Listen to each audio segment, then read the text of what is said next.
सतनाम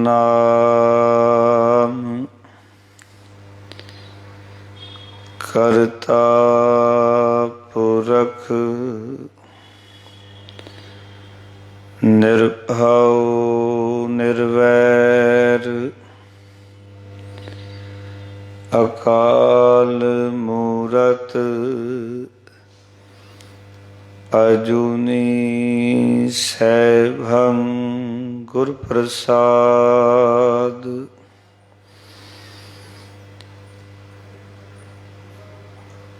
ऐसी लाल तुझ बिन कौन करे, गरीब निवाज गुसैया मेरा, माथे छतर तरे। जाकी छोत जगत को लागे, तां पर तू ही ठहरे। नीचा ऊंच करे मेरा गोबिंद, काहू ते ना डरे।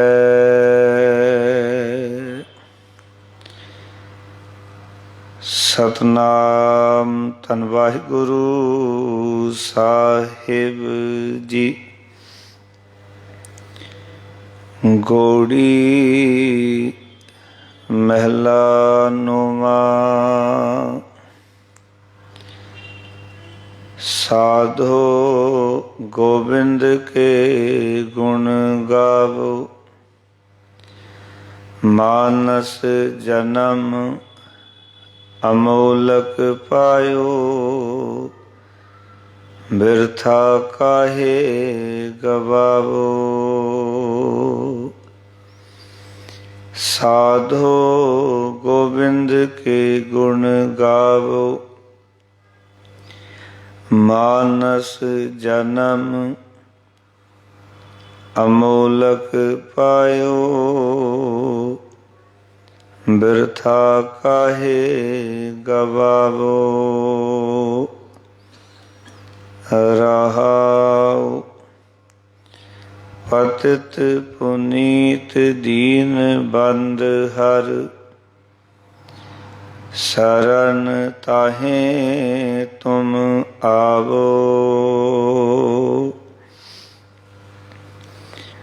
गज को त्रास मिट्यो जेह सिमरत, तुम काहे बिसरावो। तज अभिमान मोह माया फुन, भजन राम चित लावो। नानक कहत मुखत पंथ एह,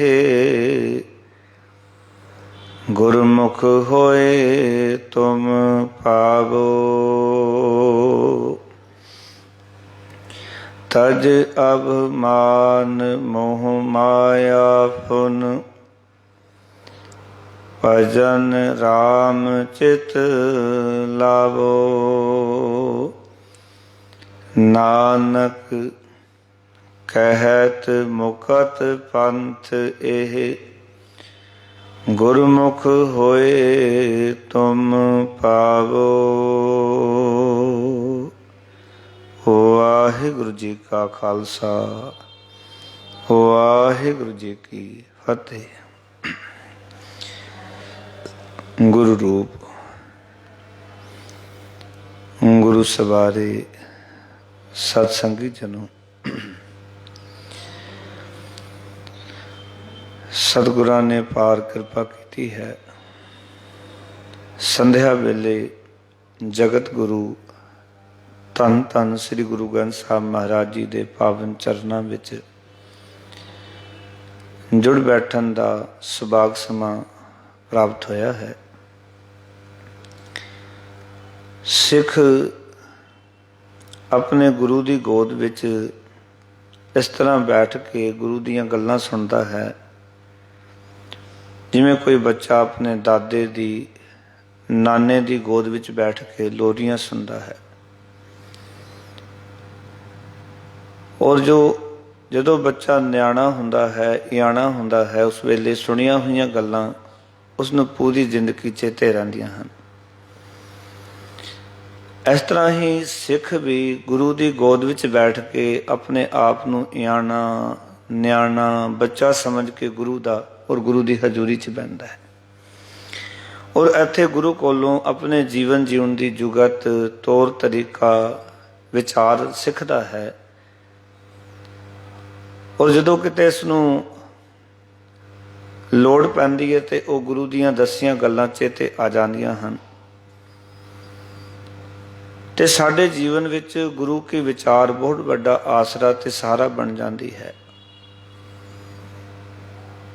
कई बार मनुख संसार के दुखों तो निढाल हो जाता है, दुखी हो जाता है, और जो वह गुरु के चरणों नाल जुड़ता है फिर उसके जीवन विचों चढ़दी कला आउंदी है, वो अगे वधन के यतन करता है। इस तरह असी गुरु साहब के वचनों नाल जुड़ना है। गुरु ने जो सानू बाणी दे राही हुक्म कीते ने उन्होंने यतन करना है कि अपनी जिंदगी विच वसाइए, साडे कम आउणगे। जिवें वड्डियां दी आखी हुई गल साडी जिंदगी च कम आउंदी है, इस तरह साडे गुरु की गल साडे अध्यात्मक मार्ग ते कदम कदम ते संसार दे विच राजनीतिक तौर तो परिवारिक तौर तो गुरु दीयां गल्लां साडे कम आउंदियां हन। सो आओ गुरु साहब जी ने अज गोड़ी राग दे विच गुरु तेग बहादुर महाराज जी की उचारण की हुई पावन बाणी पंजवां शबद है गुरु तेग बहादुर महाराज का और पावन अंक 219 के उत्ते ये दरगाही बोल दर्ज हैं। सो आओ प्यार नाल अज दी विचार नाल जुड़िए, मनोवृत्तियां एकाग्र करो, प्रेम सहित फतेह दी सांझ करो। आखो जी वाहिगुरु जी का खालसा वाहिगुरु जी की फतेह।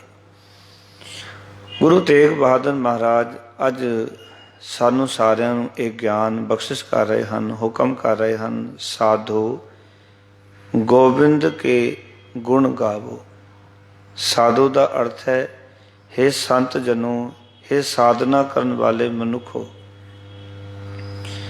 महाराज कहते ने सदा गोबिंद दे गुण गाते रहो, परमात्मा की सिफत करते रहो, वाहिगुरु की वडियाई करते रहो।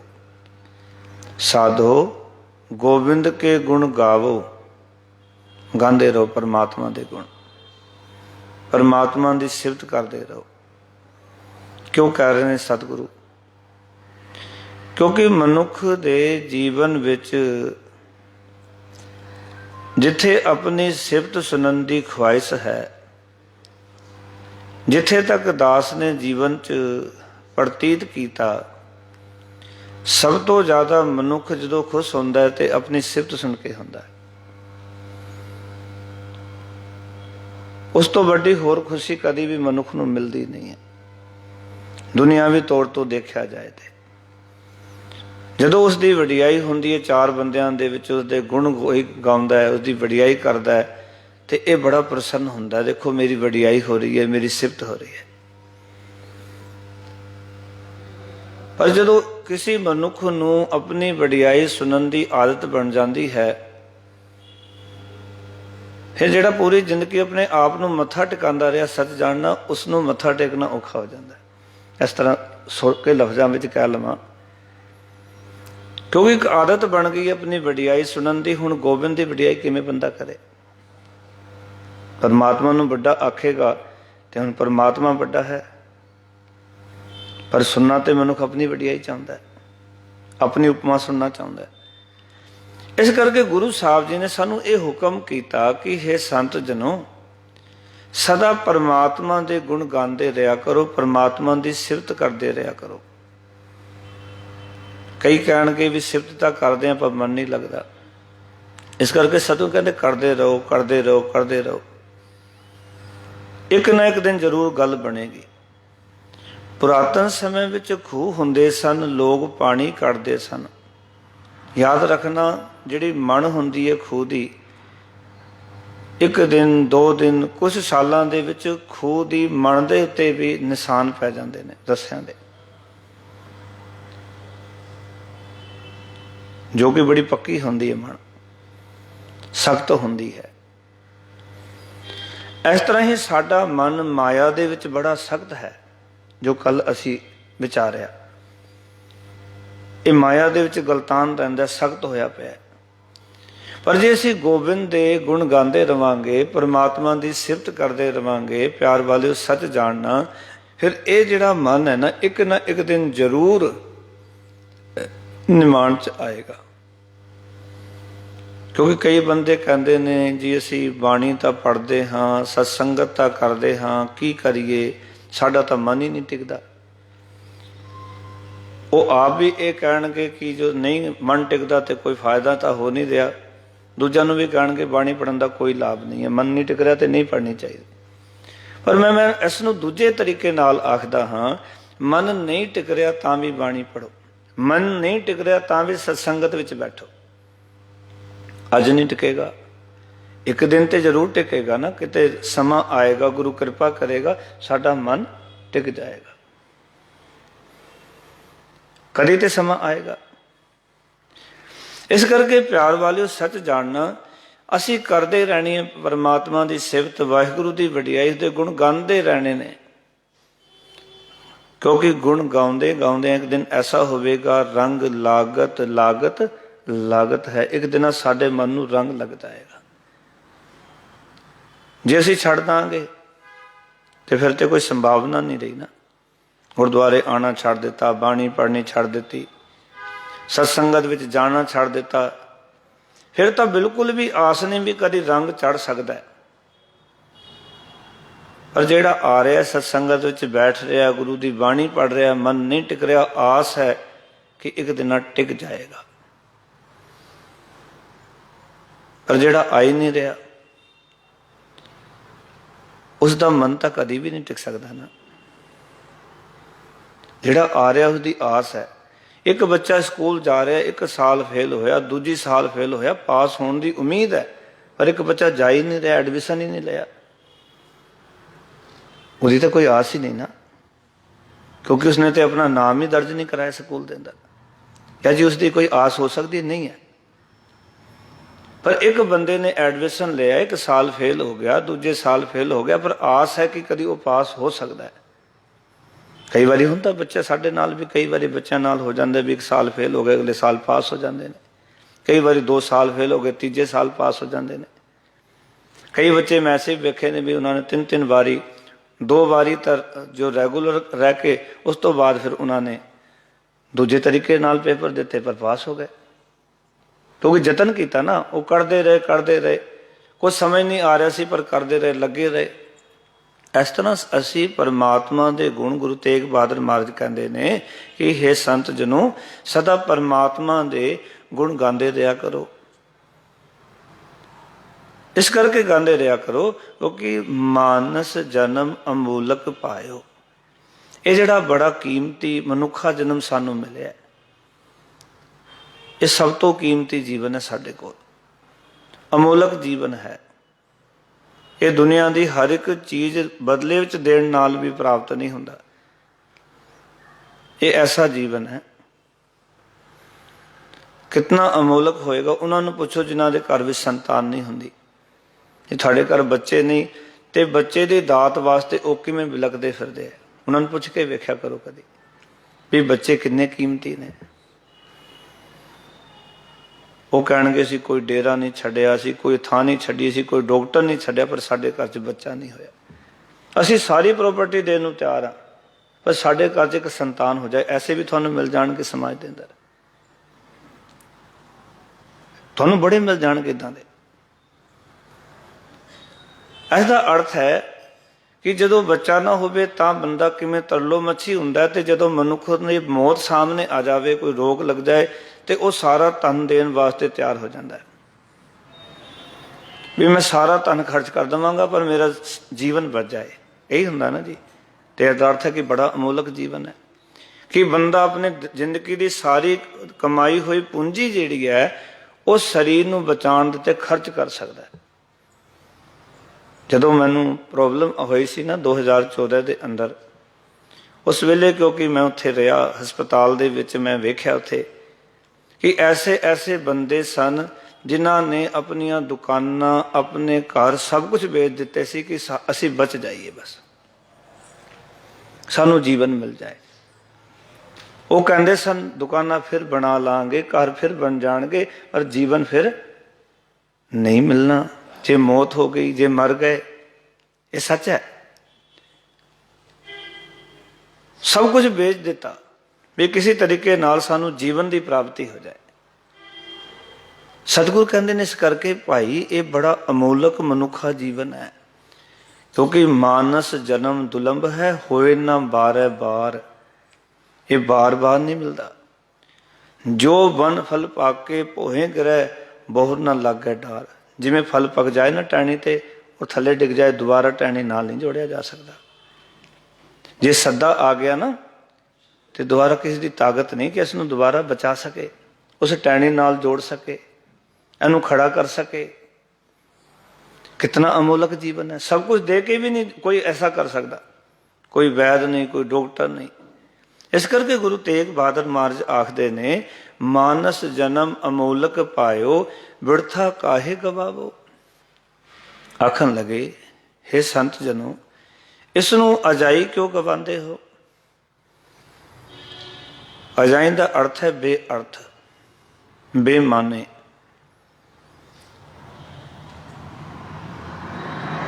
ਕਿਉਂਕਿ ਸਾਡਾ ਜੀਵਨ ਬੇਅਰਥ ਬਤੀਤ ਹੋ ਰਿਹਾ ਹੈ।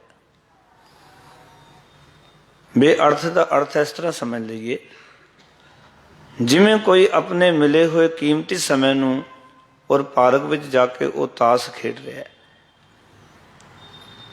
ਉਹਨੂੰ ਪੁੱਛੋ ਭਾਈ ਤਾਸ਼ ਖੇਡ ਰਹੇ ਹੈ, ਉਹ ਕਹੇਗਾ ਜ਼ਰੂਰ ਕਿ ਮੈਂ ਆਪਣੇ ਮਨ ਦੀ ਖੁਸ਼ੀ ਨਾਲ ਖੇਡ ਰਿਹਾ, ਪਰ ਦੱਸੋ ਤਾਸ਼ ਖੇਡਣ ਵਾਲੇ ਮਨੁੱਖ ਦਾ ਕੀਤਾ ਹੋਇਆ ਇਹ ਕਰਮ ਕਿਸੇ ਅਰਥ ਹੈ? ਸਮਾਂ ਤੇ ਬਰਬਾਦ ਹੋਇਆ ਉਸਦਾ। ਪਾਰਕ ਵਿੱਚ ਗਿਆ ਸੀ, ਜੇ 4 ਬੂਟਿਆਂ ਨੂੰ ਪਾਣੀ ਪਾ ਦਿੰਦਾ ਤੇ ਆਕਸੀਜਨ ਸ਼ੁੱਧ 4 ਬੰਦਿਆਂ ਨੂੰ ਮਿਲ ਜਾਣੀ ਸੀ। ਸਕਾਰਤ ਹੁੰਦਾ ਨਾ। ਪਰ ਤਾਸ਼ ਖੇਡੀ ਗਿਆ ਪੂਰਾ ਦਿਨ, ਕਿਸੇ ਅਰਥ ਲਾਇਆ ਉਸਨੇ ਨਾ। ਉਹ ਗੁਰਦੁਆਰੇ ਆਇਆ। ਕਈ ਤਾਂ ਸਵੇਰੇ ਉੱਥੇ ਤਾਸ਼ ਖੇਡ ਰਹੇ ਹੁੰਦੇ ਨੇ, ਪਾਰਕ ਸੈਰ ਕਰਨ ਜਾਈ ਨਾ, 7 ਵਜੇ ਲੱਗੇ ਹੁੰਦੇ ਤਾਸ਼ ਖੇਡਣ। ਮੈਂ ਤਾਂ ਹੈਰਾਨ ਹੁੰਦਾ ਵੀ ਬੰਦੇ, ਉਹਨਾਂ ਨੂੰ ਇਹੀ ਨਹੀਂ ਹੈ ਵੀ ਅਸੀਂ ਸਵੇਰੇ ਉੱਠ ਕੇ ਚਲੋ ਗੁਰਦੁਆਰੇ, ਮੰਦਰ, ਕਿਸੇ ਵੀ ਜਦੋਂ ਧਾਰਮਿਕ ਸਥਾਨ ਤੇ ਜਾ ਕੇ ਬੈਠੀਏ, ਉੱਥੇ ਕੁਝ ਸਮਾਂ ਉਸ ਮਹਾਰਾਜ ਦੀ ਸਿਫਤ ਕਰੀਏ ਜਿਸਨੇ ਇਹ ਜੀਵਨ ਦਿੱਤਾ, ਪਰ ਉਹਨਾਂ ਨੂੰ ਕੋਈ ਪਰਵਾਹ ਹੀ ਨਹੀਂ ਜੀਵਨ ਦੀ। ਬੇਅਰਥ ਆਪਣੇ ਮਨੁੱਖਾ ਜੀਵਨ ਨੂੰ ਬਤੀਤ ਕਰ ਰਹੇ ਹਨ। ਤਾਸ਼ ਖੇਡ ਕੇ, ਇੱਕ ਦੂਜੇ ਦੀ ਨਿੰਦਾ ਚੁਗਲੀ ਕਰਕੇ, ਮੇਰ ਤੇਰ ਦੇ ਵਿੱਚ ਹੋਰ ਪਤਾ ਨਹੀਂ ਕਿਹੜੇ ਕਿਹੜੇ ਅਜਾਈ ਕੰਮ ਕਰਕੇ। ਅਜਾਈ ਦਾ ਅਰਥ ਹੁੰਦਾ ਹੈ ਜਿਹੜਾ ਕਿਸੇ ਕੰਮ ਉਹ ਸਮਾਂ ਜਾਇਆ ਨਾ ਹੋਵੇ। ਅਜਾਈ ਅਸੀਂ ਸਫਲਾ ਕਰਨਾ ਸਮਾਂ, ਕੋਈ ਐਸਾ ਕੰਮ ਕਰੋ ਉਸ ਸਮੇਂ ਦੇ ਵਿੱਚ ਜਿਸ ਦਾ ਕਿਸੇ ਨੂੰ ਲਾਭ ਹੋਵੇ, ਪਰਿਵਾਰ ਨੂੰ ਹੋਵੇ, ਸਮਾਜ ਨੂੰ ਹੋਵੇ, ਧਰਮ ਨੂੰ ਹੋਵੇ। ਕੋਈ ਲਾਭ ਤੇ ਹੋਣਾ ਚਾਹੀਦਾ, ਕਿਸੇ ਸਮਾਜ ਦਾ ਭਲਾ ਹੋ ਜਾਏ, ਕਿਤੇ ਧਰਮ ਦੀ ਜਿਹੜੀ ਗੱਲ ਹੈ ਉਹ ਲੋਕਾਂ ਤੱਕ ਪਹੁੰਚਾ ਦਿਓ। ਪਰ ਮਨੁੱਖ ਇਸ ਅਮੋਲਕ ਜੀਵਨ ਨੂੰ, ਕੀਮਤੀ ਜੀਵਨ ਨੂੰ ਅਜਾਈ ਗਵਾ ਰਿਹਾ ਹੈ, ਲੇਖੇ ਵਿੱਚ ਨਹੀਂ ਲਾ ਰਿਹਾ। ਇਸ ਨੂੰ ਸਤਿਗੁਰੂ ਨੇ ਇਸ ਤਰ੍ਹਾਂ ਵੀ ਬਾਣੀ 'ਚ ਲਿਖ ਦਿੱਤਾ ਕਿ ਰੈਨ ਗਵਾਈ ਸੋਏ ਕੈ ਦਿਵਸ ਗਵਾਇਆ ਖਾਏ, ਹੀਰੇ ਜੈਸਾ ਜਨਮ ਹੈ ਕੋਡੀ ਬਦਲੇ ਜਾਏ। ਕੋਡੀਆਂ ਦੇ ਭਾਅ ਦੇ ਵਿੱਚ 4 ਗਵਾਇਆ ਹੰਡਕੈ, 4 ਗਵਾਇਆ ਸਮ, ਲੇਖਾ ਰਬ ਮੰਗੇਸਿਆ ਤੂੰ ਆਹੋ ਕਿਹੜੇ ਕੰਮ। ਸਤਿਗੁਰੂ ਕਹਿੰਦੇ 10 ਕਿਹੜੇ ਕੰਮ ਆਏ ਵੀ ਕਿਸੇ ਕੰਮ ਦੇ ਵਿੱਚ ਆਪਣੇ ਜੀਵਨ 'ਚ ਲਾਇਆ ਹੈ ਤੂੰ। 4 ਪੈਰ ਹੰਡ ਕੇ, 4 ਪੈਰ ਸੋ ਕੇ ਗਵਾ ਲਿਆ। ਤੇ ਜੇ ਰੱਬ ਤੇਰੇ ਕੋਲੋਂ ਪੁੱਛਣ ਲੱਗੇ ਵੀ ਤੈਨੂੰ ਮਨੁੱਖਾ ਜੀਵਨ ਦਿੱਤਾ ਸੀ, ਤੈਨੂੰ ਮਤ ਦਿੱਤੀ ਸੀ, ਤੈਨੂੰ ਮਨ ਦਿੱਤਾ ਸੀ, ਤੈਨੂੰ 10 ਇੰਦਰੇ ਦਿੱਤੇ ਸੀ,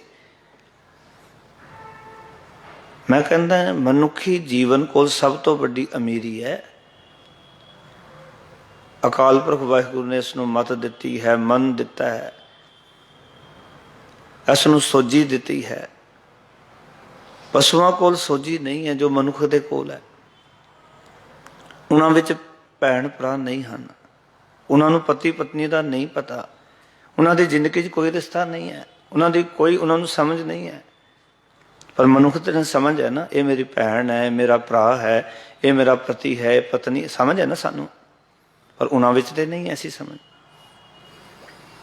ਇਸ ਕਰਕੇ ਸਾਹਿਬ ਸਾਨੂੰ ਸੁਚੇਤ ਕਰਨਾ ਚਾਹੁੰਦੇ ਨੇ ਗੁਰੂ ਤੇਗ ਬਹਾਦਰ ਮਹਾਰਾਜ ਕਿ ਇਹ ਅਮੋਲਕ ਮਨੁੱਖਾ ਜੀਵਨ ਹੈ, ਤੂੰ ਇਸ ਨੂੰ ਅਜਾਈ ਨਾ ਗਵਾ। ਮਾਨਸ ਜਨਮ ਅਮੋਲਕ ਪਾਇਓ, ਵਿਰਥਾ ਕਾਹੇ ਗਵਾਵੋ। ਕਿਉਂ ਗਵਾਉਂਦੇ ਹੋ ਬੇਅਰਥ,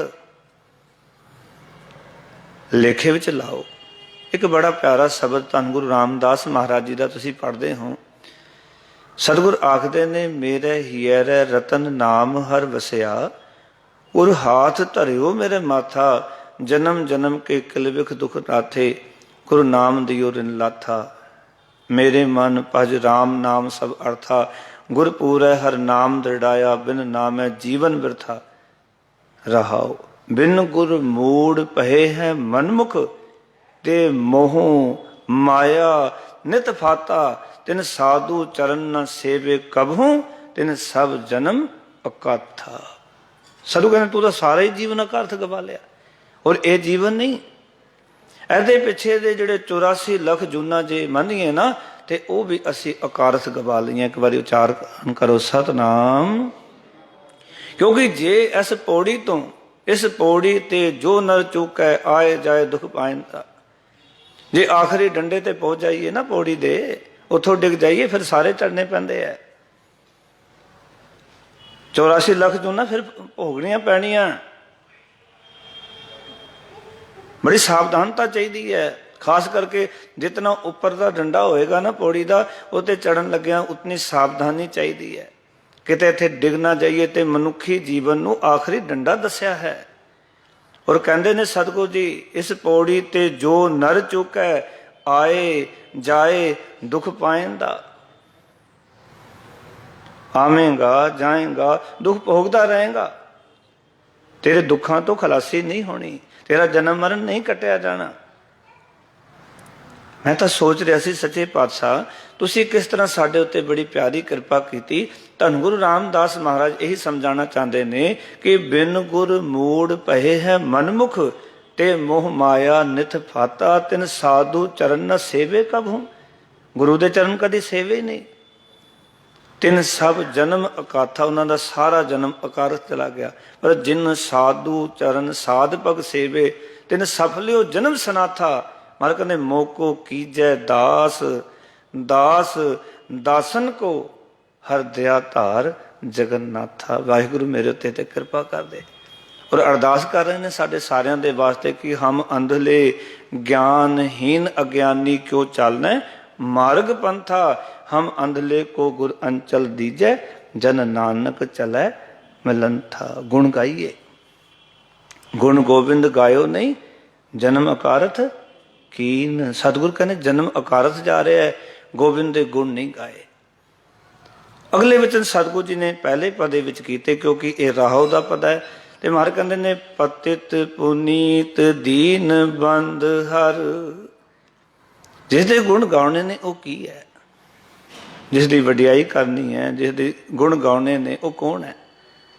ਕਿਸ ਦੇ ਗੁਣ ਗਾਉਣ ਵਾਸਤੇ ਕਹਿ ਰਹੇ ਨੇ ਸਤਿਗੁਰ ਇੱਥੇ ਆਖਣ ਲੱਗੇ, ਹੇ ਸੰਤ ਜਨੋ, ਪਰਮਾਤਮਾ ਉਹਨਾਂ ਬੰਦਿਆਂ ਨੂੰ ਵੀ ਪਤਿਤ ਤੋਂ ਪੁਨੀਤ ਕਰਨ ਵਾਲਾ, ਪਵਿੱਤਰ ਕਰਨ ਵਾਲਾ ਹੈ, ਜਿਹੜੇ ਕਿ ਵਿਕਾਰਾਂ ਵਿੱਚ ਡਿੱਗੇ ਰਹਿੰਦੇ ਨੇ, ਪਤਿਤ ਨੇ ਜਿਹੜੇ। ਪਤਿਤ ਪੁਨੀਤ ਦੀਨ ਬੰਦ। ਦੀਨ ਕਹਿੰਦੇ ਨੇ ਗਰੀਬ ਨੂੰ, ਬੰਦ ਦਾ ਅਰਥ ਹੁੰਦਾ ਸੰਬੰਧੀ, ਸਹਾਇਤਾ ਕਰਨ ਵਾਲਾ, ਮਦਦ ਕਰਨ ਵਾਲਾ। ਪਤਿਤ ਕਹਿੰਦੇ ਨੇ ਜਿਹੜੇ ਵਿਕਾਰਾਂ 'ਚ ਡਿੱਗੇ ਹੋਏ ਨੇ। ਔਰ ਜਿੱਥੇ ਤੱਕ ਦਾਸ ਨੂੰ ਸਮਝ ਆਈ ਜੀਵਨ ਦੇ ਵਿੱਚ, ਮਨੁੱਖ ਦੀ ਇੱਕ ਵੱਡੀ ਕਮੀ ਹੈ ਕਿ ਕੋਈ ਵਿਕਾਰਾਂ ਵਾਲੇ ਪਾਸੇ ਜਾ ਰਿਹਾ ਹੈ, ਉਸ ਤੋਂ ਇਹ ਮਨੁੱਖ ਬਚਣ ਦਾ ਯਤਨ ਕਰਦਾ ਹੈ, ਉਹਨੂੰ ਕੱਢਣ ਦਾ ਯਤਨ ਨਹੀਂ ਕਰਦਾ। हो सकता है कोई नशे वाले पासे चला गया होवे, कोई पतित पुने वाले पासे चला गया होवे, चंगा हुंदा कि उसनूं जाके समझाया जांदा, पर असीं तां किनारा ही कर जांदे आ।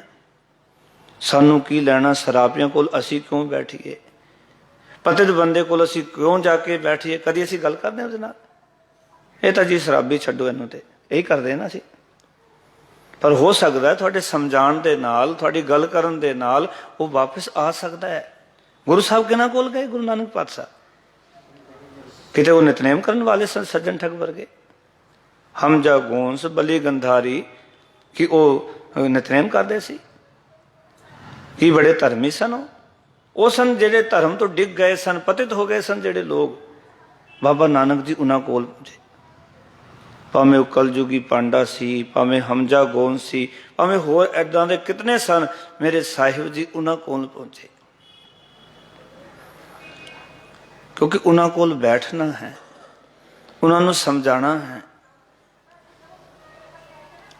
और अज असी देखते हैं धर्म की परिभाषा या धर्म की जो विचार चल रही है ना, ये साढ़े घरां तक होनी चाहिए, पर गुरुद्वारियां तक सीमित रह गई।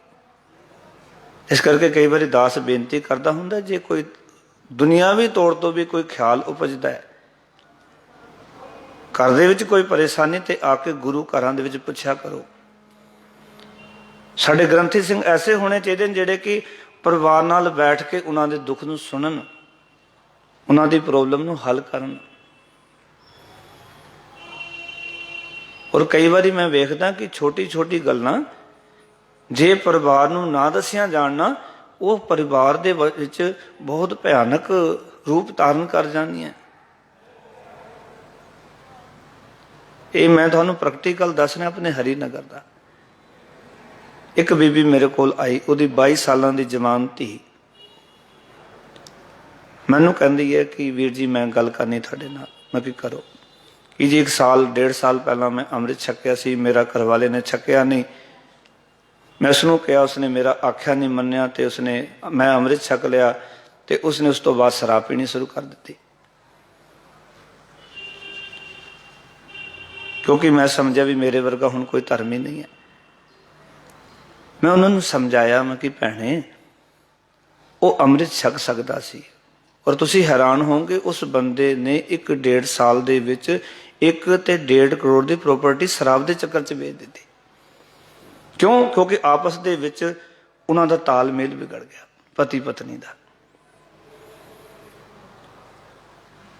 वो इतनी कट्टर अपने आप नूं समझन लग पई। जिथे मैं गल कर रहा, समझ रहे हो ना गल मेरी? मैं उसनूं बड़े प्यार नाल समझाया,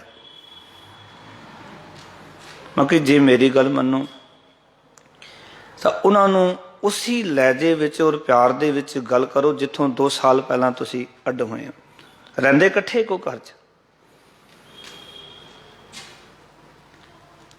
क्योंकि तुसी किते अपने जीवन नूं, मैं उन्होंने फिर उसका स्टैंड वेख्या भी जे 1.5 साल तो अमृत छकिया, जीवन च कोई तब्दीली तो होनी चाहिए है, कोई बाणी ते कंठ होनी चाहिए है, कुछ गुरमत का ज्ञान तो होना चाहिए, गुरमत की कोई मर्यादा तो समझ होनी चाहिए। कुछ भी नहीं पता, अपने आप को समझिए कि मैं बड़ी कट्टर हाँ। कट्टर का अर्थ की है? कट्टर का अर्थ होंदा है मर्यादा विच पक्के होना, रूलों को समझना, गुरमत के रूहानी जीवन को समझना। और मैं उन्होंने जो समझाया तो मैं उन्होंने बहुत सारिया गल्लां ऐसियां दसियां जो मैं स्टेज दे विच तुहानूं सारिਆਂ ਨੂੰ नहीं दस सकता, पर गुरु ने कृपा की, उसनों गुरमत के कुछ फरमान मैं दिते, उसनों गल समझ विच आ गई। और वो घर होर थोड़े दिन जो इदा चलता, सच सी कि वह घर टुट जाना सी, पर महाराज की कृपा सदका वो घर टुटन तो बच गया। उसनों गल समझ विच आ गई, मेरी आखी हुई। क्योंकि जे परमात्मा पतित पुनीत करन वाला है, गुरु साडा पतित पुनीत करन वाला है, गुरु साडा बख्शनहार है, असी एडे कट्टर क्यों हो जाते हैं, या इतने निर्दयी क्यों हो जाते हैं? असी यही है ना साडे नाल, असी धर्म नूं समझण दा यतन ही नहीं कीता। गुरु साहब कह रहे हैं कि जिस परमात्मा दे नाम सिमरन की गल मैं तेरे नाल सिखा कर रहा ना, वो परमात्मा उन्हां बंदियां नूं पवित्र कर दिंदा है ਜਿਹੜੇ ਬੰਦੇ ਵਿਕਾਰਾਂ ਵਿੱਚ ਡਿੱਗੇ ਹੋਏ ਨੇ। ਉਹ ਹਰੀ ਜਿਹੜਾ ਨਾ ਉਹ ਗਰੀਬਾਂ ਦੀ ਸਹਾਇਤਾ ਕਰਨ ਵਾਲਾ ਮਦਦਗਾਰ ਹੈ, ਉਹਨਾਂ ਦੀ ਮਦਦ ਕਰਦਾ ਹੈ। ਫਿਰ ਕਹਿੰਦੇ ਸਤਿਗੁਰੂ, ਸਰਨ ਤਾਹੇ ਤੁਮ ਆਵੋ, ਤੁਸੀਂ ਵੀ ਉਸੇ ਪਰਮਾਤਮਾ ਦੀ ਸ਼ਰਨ ਪਾਓ। ਮੈਂ ਇਹ ਵੀ ਬੇਨਤੀ ਕਰਾਂ, ਜੇ ਸੱਚੀ ਮੁੱਚੀ ਜੇ ਕਿਸੇ ਸ਼ਰਨ ਪੈਣਾ ਨਾ ਤਾਂ ਉਸ ਅਕਾਲ ਪੁਰਖ ਵਾਹਿਗੁਰੂ ਦੀ ਸ਼ਰਨ ਪਾਓ, ਜਿਹੜਾ ਕਿ ਪਤਿਤਾਂ ਨੂੰ ਪੁਨਿਤ ਕਰ ਸਕਦਾ ਹੈ, ਜਿਹੜਾ ਗਰੀਬਾਂ ਦੀ ਬਾਂਹ ਫੜ ਸਕਦਾ ਹੈ, ਜਿਹੜਾ ਗਰੀਬਾਂ ਦਾ ਸਾਹੀ ਹੈ, ਮਦਦਗਾਰ ਹੈ। ਮਹਾਰਾਜ ਕਹਿੰਦੇ ਤੁਸੀਂ ਉਸ ਪਰਮਾਤਮਾ ਦੀ ਸ਼ਰਨ ਵਿੱਚ ਪਵੋ, ਵਾਹਿਗੁਰੂ ਦੇ ਚਰਨਾਂ ਨਾਲ ਜੁੜੋ, ਜਿਹੜਾ ਇਹੋ ਜਿਹਾ ਅਕਾਲ ਪੁਰਖ ਵਾਹਿਗੁਰੂ ਹੈ। ਉਸਨੇ ਹੋਰ ਕੀ ਕੀਤਾ ਹੈ? ਕਹਿਣ ਲੱਗੇ, ਗਜ ਕੋ ਤਰਾਸ ਮਿਟਿਓ ਜਿਹ ਸਿਮਰਤ ਤੁਮ ਕਾਹੇ ਵਿਸਰਾਵੋ। ਮਹਾਰਾਜ ਕਹਿੰਦੇ ਨੇ, ਜਿਸ ਦਾ ਸਿਮਰਨ ਕਰਕੇ ਗਜ ਹਾਥੀ ਦਾ ਡਰ ਮਿਟ ਗਿਆ ਸੀ, ਤੁਸੀਂ ਉਸ ਨੂੰ ਕਿਉਂ ਭੁਲਾ ਰਹੇ ਹੋ?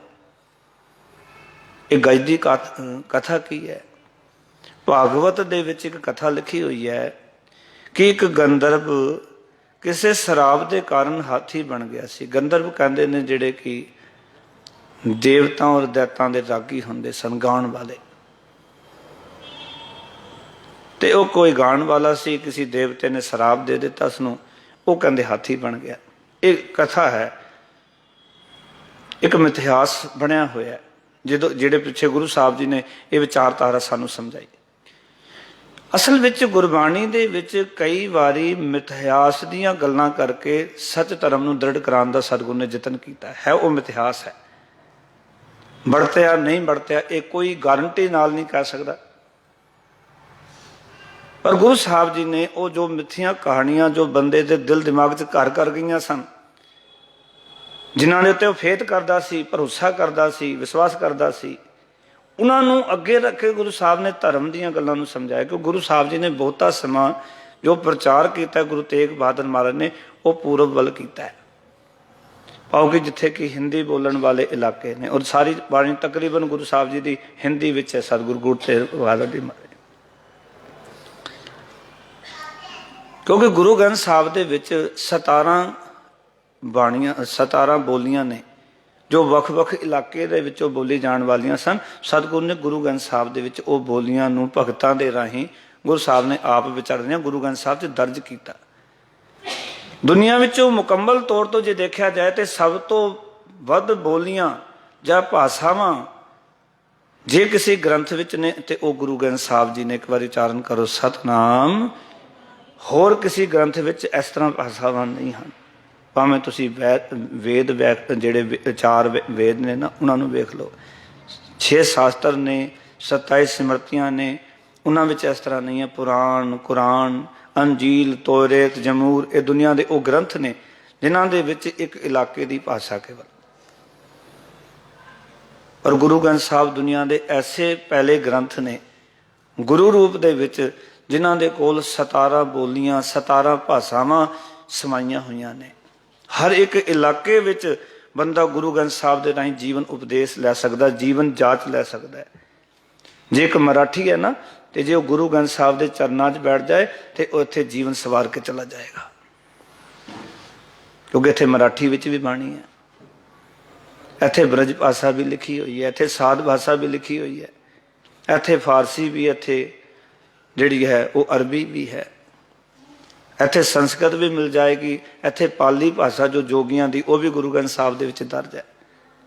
ਕਿੰਨੀਆਂ ਭਾਸ਼ਾਵਾਂ ਤੁਹਾਨੂੰ ਗਿਣਾਵਾਂ? ਬੇਅੰਤ ਭਾਸ਼ਾਵਾਂ ਦਾ ਸਮੂਹ ਹੈ ਗੁਰੂ ਗ੍ਰੰਥ ਸਾਹਿਬ। ਇਸ ਕਰਕੇ ਗੁਰੂ ਸਾਹਿਬ ਜੀ ਦੀ ਇਸ ਬਾਣੀ ਦੇ ਵਿੱਚ, ਇਸ ਰਚਨਾ ਵਿੱਚ ਪਿਆਰ ਵਾਲਿਓ, ਗੁਰੂ ਸਾਹਿਬ ਜੀ ਨੇ ਕਈ ਜਿਹੜੀਆਂ ਉਦਾਹਰਨਾਂ ਨੇ ਜੋ ਆਮ ਲੋਕਾਂ ਵਿੱਚ ਇੱਕ ਭਰੋਸਾ ਬਣਿਆ ਸੀ, ਉਸ ਨੂੰ ਮੁੱਖ ਰੱਖਿਆ ਰੱਬ ਦੀ ਗੱਲ ਕੀਤੀ। ਭਾਗਵਤ ਦੀ ਇਹ ਕਥਾ ਹੈ ਕਿ ਇੱਕ ਗੰਧਰਵ ਕਿਸੇ ਸ਼ਰਾਬ ਕਾਰਨ ਹਾਥੀ ਬਣ ਗਿਆ, ਨਦੀ ਤੋਂ ਪਾਣੀ ਪੀਣ ਵਾਸਤੇ ਗਿਆ ਤੇ ਪਾਣੀ ਵਿੱਚੋਂ ਇੱਕ ਤੇਂਦੂਏ ਨੇ ਨਿਕਲ ਕੇ ਉਹਨੂੰ ਫੜ ਲਿਆ ਤੇ ਉਹ ਡੁੱਬਣ ਲੱਗ ਪਿਆ। ਉਸਨੇ ਕਹਿੰਦੇ ਰਾਮ ਦਾ ਨਾਮ ਚੇਤਿਆ ਕੀਤਾ ਤਾਂ ਕਹਿੰਦੇ ਉਸ ਤੇਂਦੂਏ ਤੋਂ ਉਹ ਬਚ ਗਿਆ, ਉਹਦੀ ਖਲਾਸੀ ਹੋ ਗਈ।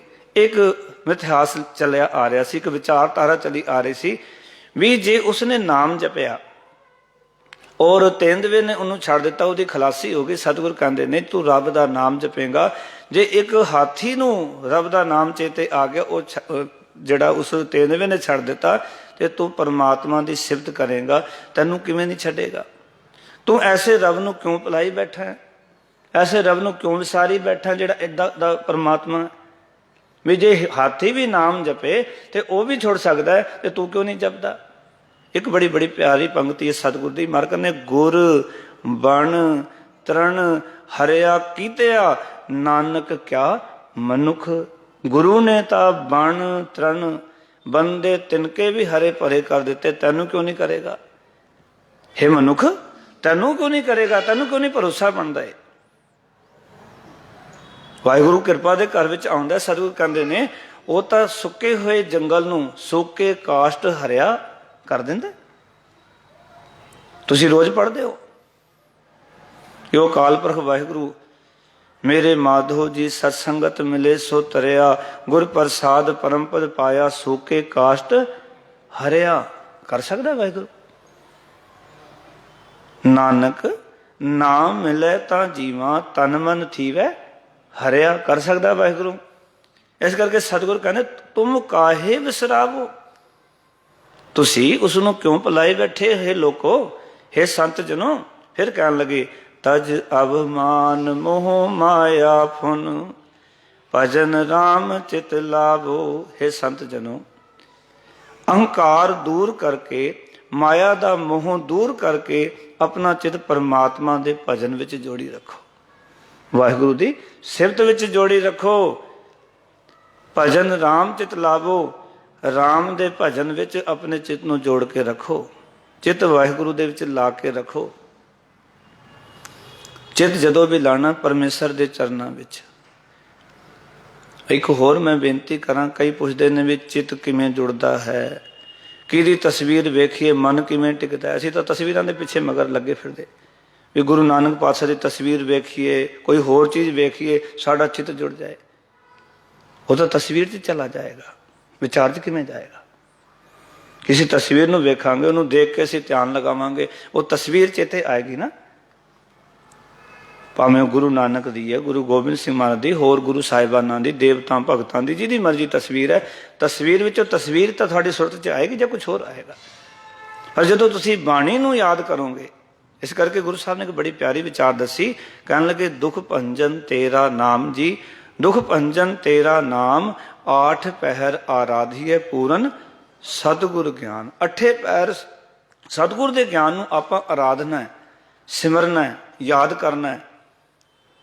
ਗੁਰੂ ਨੇ ਗਿਆਨ ਕੀ ਦਿੱਤਾ, ਗੁਰੂ ਨਾਨਕ ਦਾ ਗਿਆਨ ਕੀ ਹੈ, ਜਪਜੀ ਪੜ੍ਹ ਕੇ ਪਤਾ ਲੱਗਣਾ ਹੈ। ਗੁਰੂ ਨਾਨਕ ਦਾ ਗਿਆਨ ਕੀ ਆਸਾ ਕੀ ਬਾਤ ਵਿੱਚੋਂ ਮਿਲਣਾ ਹੈ। ਗੁਰੂ ਨਾਨਕ ਦਾ ਗਿਆਨ ਕੀ ਹੋਰ ਬਾਣੀਆਂ 'ਚੋਂ ਪਤਾ ਲੱਗਣਾ ਹੈ। ਤਸਵੀਰ ਵਿੱਚੋਂ ਗੁਰੂ ਨਾਨਕ ਦਾ ਗਿਆਨ ਨਹੀਂ ਤੁਹਾਨੂੰ ਪਤਾ ਲੱਗਣਾ, ਮਾਫ ਕਰ ਦੇਣਾ। ਪਰ ਇੱਕ ਮੈਂ ਇੱਥੇ ਬੇਨਤੀ ਪਿੱਛੇ ਵੀ ਕੀਤੀ ਸੀ,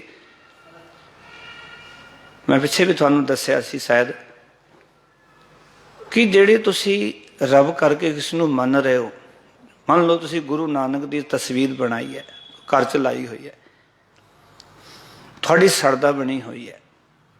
ਮੈਂ ਚੀਜ਼ਾਂ ਨੂੰ ਮੰਨਦਾ ਨਹੀਂ ਸੀ, ਪਰ ਹੁਣੇ ਪਿੱਛੇ ਘਟਨਾ ਵਾਪਰੀ। 26 ਜਨਵਰੀ ਨੂੰ ਕੋਈ ਸਹਿਜਧਾਰੀ ਪਰਿਵਾਰ, ਉਹਨੇ ਆਪਣੀ ਦੁਕਾਨ ਤੇ ਗੁਰੂ ਨਾਨਕ ਦੀ ਫੋਟੋ ਲਾਈ ਸੀ। ਜਿਹੜੀ ਫੋਟੋ ਦਰਬਾਰ ਸਾਹਿਬ ਲੱਗਿਆ ਹੁੰਦਾ, ਇੱਕ ਪਾਸੇ ਗੁਰੂ ਨਾਨਕ, ਇੱਕ ਪਾਸੇ ਗੁਰੂ ਗੋਬਿੰਦ ਸਿੰਘ। ਜਦੋਂ ਉਹ ਕਾਂਡ 26 ਜਨਵਰੀ ਨੂੰ ਵਰਤਿਆ ਸੀ ਲਾਲ ਕਿਲੇ ਤੇ, ਉਸ ਬੰਦੇ ਨੇ ਫੋਟੋ ਵਗਾ ਕੇ ਮਾਰੀ। ਬੜੇ ਧਿਆਨ ਨਾਲ ਸੁਣਨਾ, ਮੈਂ ਕਦੀ ਵਿਸ਼ਵਾਸ ਇਹਨਾਂ ਗੱਲਾਂ ਤੇ ਨਹੀਂ ਸੀ ਕਰਦਾ, ਪਰ ਮੈਂ ਇੱਕ ਗੱਲ ਬੜਾ ਹੈਰਾਨ ਹੋਇਆ। ਹੁਣੇ 26 ਜਿਹੜਾ ਇਹ ਫਰਵਰੀ ਗਈ ਹੈ, ਉਹ ਪਰਿਵਾਰ ਮੇਰੇ ਕੋਲ ਆਇਆ, ਕਹਿੰਦਾ ਜਿਸ ਦਿਨਾਂ ਤੋਂ ਤਸਵੀਰ ਵਗਾ ਕੇ ਮਾਰੀ ਹੈ, ਸਾਰਾ ਪਰਿਵਾਰ ਬਿਮਾਰ ਹੈ, ਸਾਰੇ ਦੁਖੀ ਆ, ਇੱਕ ਦਿਨ ਵੀ ਸੁੱਖ ਨਹੀਂ ਪ੍ਰਾਪਤ ਹੋਇਆ। ਕੁਛ ਤੇ ਕੋਈ ਗੱਲ ਹੈ ਯਾਰ। ਮੈਂ ਮੰਨਦਾ ਨਹੀਂ ਸੀ ਇਹਨਾਂ ਚੀਜ਼ਾਂ ਨੂੰ, ਪਰ ਜੋ ਪ੍ਰਤੱਖ ਵਰਤ ਰਹੀ ਚੀਜ਼ਾਂ ਨੇ, ਜੋ ਸਾਹਮਣੇ ਚੀਜ਼ਾਂ ਆ ਰਹੀਆਂ ਨੇ, ਉਹ ਕਈ ਵਾਰੀ ਹੈਰਾਨ ਕਰ ਦਿੰਦੀਆਂ ਵੀ ਐਸਾ ਕੀ ਕੁਛ ਵਰਤ ਰਿਹਾ। ਉਸ ਬੰਦੇ ਨੇ ਮੇਰੇ ਕੋਲ ਆ ਕੇ ਬੇਨਤੀ ਕੀਤੀ ਵੀ ਅਸੀਂ ਬਹੁਤ ਵੱਡੀ ਭੁੱਲ ਕੀਤੀ ਹੈ, ਗੁਰੂ ਸਾਹਿਬ ਦੀ ਤਸਵੀਰ ਦੀ ਅਸੀਂ ਬੇਅਦਬੀ ਕੀਤੀ ਹੈ, ਕਿਉਂਕਿ ਗੁੱਸਾ ਆ ਗਿਆ ਸੀ ਵੀ ਸਿੱਖਾਂ ਨੇ ਲਾਲ ਕਿਲੇ ਦੇ ਉੱਤੇ ਨਿਸ਼ਾਨ ਸਾਹਿਬ ਚਾੜ ਦਿੱਤਾ। ਵੀ ਜੋ ਖਾਲਿਸਤਾਨ ਦਾ ਜਿੰਦਾ ਚਾੜ ਦਿੱਤਾ, ਮੇਰੇ ਸਾਡੇ ਮਨ 'ਚ ਨਫ਼ਰਤ, ਮੈਂ ਕਿ ਨਫ਼ਰਤ ਕਿਹਦੇ ਪ੍ਰਤੀ? ਰੱਬ ਦੇ ਪ੍ਰਤੀ। ਕੱਲ ਤਾਂ ਤੁਸੀਂ ਗੁਰੂ ਨਾਨਕ ਨੂੰ ਰੱਬ ਕਹਿੰਦੇ ਸੀ, ਕੱਲ ਤਾਂ ਉਹਦੇ ਉੱਤੇ ਯਕੀਨ ਸੀ, ਪਰ ਇਸ ਗੱਲ ਦੇ ਪਿੱਛੇ ਤੁਸੀਂ ਗੁਰੂ ਨਾਨਕ ਦੀ ਫੋਟੋ ਉਤਾਰ ਕੇ ਵਗਾ ਕੇ ਮਾਰੀ।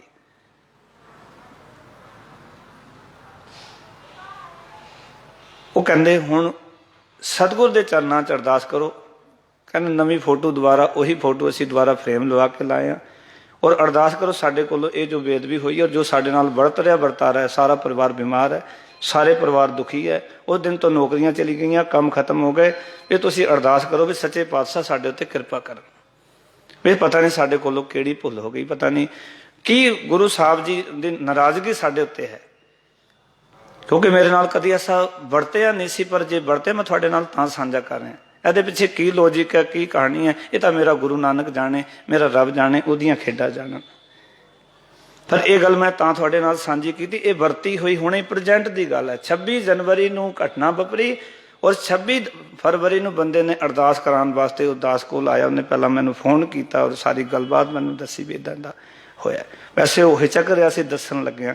ਮੈਂ ਕਿਹਾ ਪਹਿਲਾਂ ਦੱਸ ਗੱਲ ਕੀ ਹੈ, ਕਿਉਂਕਿ ਬੰਦਾ ਝਿਜਕਦਾ ਵੀ ਕਹਾਂਗਾ ਵੀ ਪਤਾ ਨਹੀਂ ਅਰਦਾਸ ਕਰਨ ਵਾਸਤੇ ਜਾਣਗੇ ਨਹੀਂ ਜਾਣਗੇ, ਮੇਰੇ ਘਰ ਦੇ ਵਿੱਚ ਬੜਾ ਝਿਜਕ ਰਿਹਾ ਸੀ। ਮੈਂ ਕਿਹਾ ਦੱਸ ਗੱਲ ਕੀ ਹੈ ਸਾਰੀ। ਉਹਨੇ ਫਿਰ ਜੋ ਗੱਲ ਮੈਨੂੰ ਕਹੀ ਵੀ ਇੱਦਾਂ ਗੱਲ ਹੈ। ਸਤਿਗੁਰ ਜੀ ਸਾਨੂੰ ਇਸ ਮਾਇਆ ਦੇ ਹੰਕਾਰ ਵਿੱਚੋਂ ਉਬਾਰ ਕੇ ਨਾ, ਔਰ ਮਾਇਆ ਦਾ ਮੋਹ ਦੂਰ ਕਰਕੇ ਆਪਣੇ ਨਾਲ ਜੋੜਨਾ ਚਾਹੁੰਦੇ। ਸਤਿਗੁਰ ਕਹਿੰਦੇ ਉਸ ਪਰਮਾਤਮਾ ਦੇ ਭਜਨ ਵਿੱਚ, ਵਾਹਿਗੁਰੂ ਦੀ ਯਾਦ ਵਿੱਚ ਆਪਣੇ ਮਨ ਨੂੰ ਜੋੜ। ਫਿਰ ਕਹਿ ਰਹੇ ਮਹਾਰਾਜ ਨਾਨਕ ਕਹਿਤ ਮੁਕਤ ਪੰਥ ਏ ਗੁਰਮਤ, ਗੁਰਮੁਖ ਹੋਏ ਤੁਮ ਪਾਵੋ। ਮਹਾਰਾਜ ਕਹਿੰਦੇ ਨਾਨਕ ਆਖਦਾ ਹੈ ਵਿਕਾਰਾਂ ਤੋਂ ਖਲਾਸੀ ਪ੍ਰਾਪਤ ਕਰਨ ਦਾ ਇਹੀ ਰਸਤਾ ਹੈ, ਮੁਕਤੀ ਦਾ ਇਹੀ ਪੰਥ ਹੈ, ਮਾਰਗ ਹੈ। ਪਰ ਗੁਰੂ ਦੀ ਸ਼ਰਨ ਪੈ ਕੇ ਤੁਸੀਂ ਇਹ ਰਸਤਾ ਲੱਭ ਸਕੋਗੇ। ਗੁਰਮੁਖ ਹੋਏ ਤੁਮ ਪਾਵੋ, ਗੁਰੂ ਦੇ ਸਨਮੁਖ ਹੋ ਕੇ, ਗੁਰੂ ਦੀ ਸ਼ਰਨ ਪੈ ਕੇ ਇਹ ਮੁਕਤੀ ਦਾ ਰਸਤਾ ਲੱਭ ਸਕੋਗੇ, ਵਿਕਾਰਾਂ ਤੋਂ ਖਲਾਸੀ ਕਰ ਸਕੋਗੇ। ਗੁਰੂ ਦੀ ਸ਼ਰਨ ਆਏ ਬਿਨਾਂ ਇਹ ਰਸਤਾ ਲੱਭਣਾ ਨਹੀਂ ਹੈ। ਇਸ ਕਰਕੇ ਗੁਰੂ ਦੀ ਸ਼ਰਨ ਵਿੱਚ ਆਓ, ਇਹ ਰਸਤਾ ਗੁਰੂ ਨੇ ਦੱਸ ਦੇਣਾ ਹੈ, ਔਰ ਫਿਰ ਤੁਸੀਂ ਜੀਵਨ ਦੇ ਵਿੱਚੋਂ ਉਸ ਪਰਮਾਤਮਾ ਦੇ ਗੁਣ ਗਾਉਂਦੇ ਗਾਉਂਦੇ ਵਾਹਿਗੁਰੂ ਜੀ ਦੇ ਵਿੱਚ ਅਭੇਦ ਹੋ ਜਾਓਗੇ। ਕਿਉਂਕਿ ਗੁਰੂ ਹੀ ਉਹ ਸ਼ਕਤੀ ਹੈ ਇਹਨੂੰ ਮਹਾਰਾਜ ਕਹਿੰਦੇ ਜਿਸ ਮਿਲੀਐ ਮਨ ਹੋਏ ਆਨੰਦ, ਸੋ ਸਤਿਗੁਰ ਕਹੀਐ ਮਨ ਕੀ ਦੁਵਿਧਾ ਵਿਨਸ ਜਾਏ, ਹਰ ਪਰਮ ਪਦ ਲਈਏ। ਇਤਨੇ ਬਚਨ ਪ੍ਰਵਾਨ। ਗੁਰੂ ਕਿਰਪਾ ਕਰੇ, ਸਤਿਗੁਰ ਰਹਿਮਤ ਕਰਨ ਕਿ ਅਸੀਂ ਆਪਣੇ ਦਾਤੇ ਸਤਿਗੁਰ ਨੂੰ ਚੰਗੀ ਤਰੀਕੇ ਨਾਲ ਅਦਬ ਸਤਿਕਾਰ ਕਰੀਏ, ਮਾਲਕ ਦਾ ਆਪਣੇ ਵਾਹਿਗੁਰੂ ਜੀ ਦੀ ਸਿਫਤ ਕਰੀਏ। ਗੁਰੂ ਨਾਲ ਸਾਡੀ ਕੀ ਨਾਰਾਜ਼ਗੀ ਹੈ ਔਰ ਗੁਰੂ ਨਾਲ ਕੀ ਅਸੀਂ ਗਿੱਲਾ ਕਰਨਾ ਹੈ। ਅਸੀਂ ਆਪਣੇ ਕਰਮਾਂ ਨਾਲ ਗਿੱਲਾ ਕਰੀਏ ਵੀ ਮੇਰੇ ਕਰਮ ਮਾੜੇ ਨੇ, ਮੇਰੀ ਕਰਤੂਤਾਂ ਮਾੜੀਆਂ ਨੇ, ਔਰ ਗੁਰੂ ਦੀ ਸ਼ਰਨ ਵਿੱਚ ਪੈ ਕੇ ਐਸੇ ਸਤਿਗੁਰੂ ਦੇ ਚਰਨਾਂ ਨਾਲ ਆਪਣੀ ਪ੍ਰੀਤ ਬਣਾਈਏ। ਗੁਰੂ ਦੀ ਸ਼ਰਨ ਪੈ ਕੇ ਗੋਬਿੰਦ ਦੇ ਗੁਣ ਗਾ ਕੇ ਉਹ ਮੁਕਤੀ ਦਾ ਮਾਰਗ ਸਾਨੂੰ ਮਿਲੇਗਾ। ਇਸ ਕਰਕੇ ਸਤਿਗੁਰ ਬਾਰ-ਬਾਰ ਗੋਬਿੰਦ ਦੇ ਗੁਣ ਗਾਉਣ ਵਾਸਤੇ ਸਾਨੂੰ ਪ੍ਰੇਰਨਾ ਕਰ ਰਹੇ ਹਨ, ਔਰ ਇਹ ਸ਼ਬਦ ਦੇ ਰਾਹੀਂ ਸਮਝਾਉਣਾ ਚਾਹੁੰਦੇ ਨੇ ਵੀ ਟਾਲ ਮਟੋਲ ਨਾ ਕਰੋ। ਇਹ ਨਾ ਕਹੋ ਵੀ ਅਜੇ ਬੜਾ ਸਮਾਂ ਪਿਆ, ਭਜਨ ਕਰ ਲਵਾਂਗੇ, ਨਾਮ ਜਪ ਲਵਾਂਗੇ। ਮਾਨਸ ਜਨਮ ਦੁਲੰਭ ਕਹਿ ਰਹੇ ਨੇ, ਸਤਿਗੁਰੂ ਅਮੋਲਕ ਪਾਇਓ ਕਹਿ ਰਹੇ ਨੇ ਵੀ ਬੜਾ ਔਖਾ ਮਿਲਿਆ, ਅੱਗੇ ਮਿਲਣਾ ਕਿ ਨਹੀਂ ਮਿਲਣਾ, ਇਹ ਮਿਲਿਆ, ਇਹਨੂੰ ਸਫਲਾ ਕਰ ਲਓ। ਬਸ ਇੱਥੇ ਗੱਲ ਸਤਿਗੁਰ ਨਿਬੇੜਨਾ ਚਾਹੁੰਦੇ ਹੈ। ਇਤਨੇ ਵਚਨ ਪ੍ਰਵਾਨ। ਫਤਿਹ ਦਿਸਾਨ ਕਰੋ ਜੀ। ਵਾਹਿਗੁਰੂ ਜੀ ਕਾ ਖਾਲਸਾ, ਵਾਹਿਗੁਰੂ ਜੀ ਕੀ ਫਤਿਹ।